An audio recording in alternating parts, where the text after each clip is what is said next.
আসসালামু আলাইকুম। আজকে আপনাদের সামনে নিয়ে আসি একটা ঝিঙ্গা বিরন। এই ঝিঙ্গাগুলো যারা জীবনে কোনোদিন ঝিঙ্গা খায় না, ঠিক আছে, তারাও এই বিরনটা একদম হাত চারটে পিঠা খাবো। একবার হলো বাড়িতে আপনারা ঝিঙ্গা বিরনটা করবেন, ঠিক আছে। চলেন রেসিপিটা দেখে নিই। প্রথমে আমি এই ঝিঙ্গাগুলোর চাইছে উপরের যে আবরণ শক্ত আবরণটা আছে এটা আগে ছাড়া নিলাম। তারপরে এটা ধুইয়া তারপরে এই যে গোল গোল গোল গোল করে চাক করে সবগুলো ঝিঙ্গা আমি কেটে নিছি, ঠিক আছে। কাটার পরে একটু লবণ দিয়ে এই ঝিঙ্গাগুলোর উপরে ছড়াই এটার মাখাইয়া জাস্ট 10 মিনিটের জন্য এটারে আমি রেস্টে রাখা দিব। একদম ভালো করে মাখামু যাতে চারিদিকে লবণটা লাগা যায়, ঠিক আছে, যাতে পানিটা বের হয়ে পড়ে। পানি কিন্তু অনেক পরিমাণে থাকে, পানি থাকলে কিন্তু ভাজিতে অনেক দেরি হবো। সো আগে রাখা দিলাম 10 মিনিটের জন্য রেস্টে। 10 মিনিট পরে দেখেন একদম নরম নরম হয়ে গেছে। আমি আলতো হাতে একটু চাইপা চাইপা নিতেছি যাতে সব পানি বাইরে যায়। তারপরে দেখেন এগুলো চিপা চিপা চিপা চিপা এই পানিগুলো ফালাই দিতেছি। ফালাই দেওয়ার পরেই সবগুলারে এই একইভাবে পানি ফালাই দিয়ে আমি নিয়ে নেবো।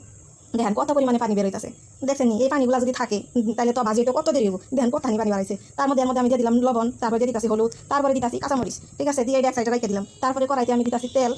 তেল বেশি দেওয়া যাবে না, তেল কিন্তু আবার পরেও আমরা দিব, ওই জন্য আগে কমাই দিলাম। তারপরে তেলের মধ্যে দিয়ে দিলাম জিরা, তারপরে এলাচ, দারচিনি, তারপরে দিয়ে দিলাম কি পেঁয়াজ কুচি। তারপরে এই পেঁয়াজ কাটাটা দিলাম, দেওয়ার পরে একটু ভাজে নিলাম। নেওয়ার পরে এর মধ্যে দিয়ে দিলাম হইতেছে এই যে ঝিঙ্গাগুলো আমি রেখে দিয়েছিলাম, সেই ঝিঙ্গাগুলো দিলাম। দিয়ে ভালো করে নাইরা চাইরা এগুলো চারিদিকে একদম সুন্দরভাবে মিশাই নিলাম। নেওয়ার পরে একটু পরে ঢাকে দিয়ে আমি ভাজিটা করে নিছি। নেওয়ার পরে দেখেন আমার ভাজিটা কিন্তু অর্ধেক হয়ে গেছে। অর্ধেক হওয়ার পরে এর মধ্যে আমি একটু সামান্য জিরা গুঁড়া দিলাম। জিরা গুঁড়া দেওয়ার পরে আবার একটু মিশাই নিতেছি যাতে জিরা গুঁড়াটা সব কিছুর সাথে একদম মিশা যায়। তারপরে দেখেন কি করতেছি, এইটাই হইতেছে ভাজির আসল কাম, ঠিক আছে। এই কামটা যদি আপনারা করেন তাহলে দেখবেন যে ভাজি একেবারে স্বাদ হয়ে গেছে। তারপরে এর মধ্যে দিলাম আবার একটু তেল দিয়া সাইরা এর মধ্যে একটা ডিম দিলাম ভাঙ্গিয়া দিয়া সাইরা এর মধ্যে তার উপরে দিলাম একটু লবণ ছিটাইয়া দিলাম। দিয়া সাইরা এটা হানটা নাড়াইয়া চালাইয়া একেবারে মিশাই নেবো যাতে লবণটা পুরো ডিমের সাথে একবার ভালোভাবে মিশা যায়, ঠিক আছে।